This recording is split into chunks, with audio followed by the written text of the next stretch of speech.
សួស្តីបងប្អូនទាំងអស់គ្នាឃើញមេឃចុះអាប់អញ្ចឹងកុំច្រឡំថាខ្ញុំនៅស្រុកក្រៅខ្ញុំមិនមែននៅចិនមិនមែននៅកូរ៉េអីទេគឺនៅប្រទេសកម្ពុជានឹងឯងនៅគិរីរម្យហើយ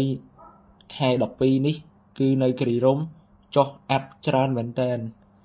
ទោះបីជាខ្ញុំពាក់អាវរងាប៉ុណ្ណឹងហើយ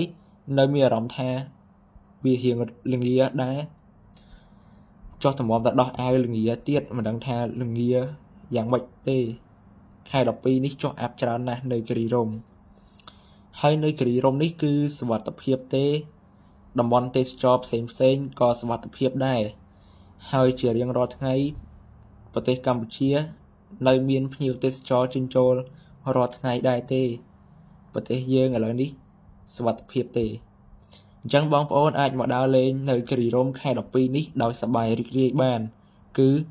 ខ្ញុំ recommend ឲ្យមកគិរីរម្យខែ12ហ្នឹងហ្មងដោយសារចុះត្រជាក់ខ្លាំងមែនតើហើយថតរូបស្រស់ស្អាតមែនតើអញ្ចឹងអរគុណដែលបានទស្សនាវីដេអូខ្ញុំ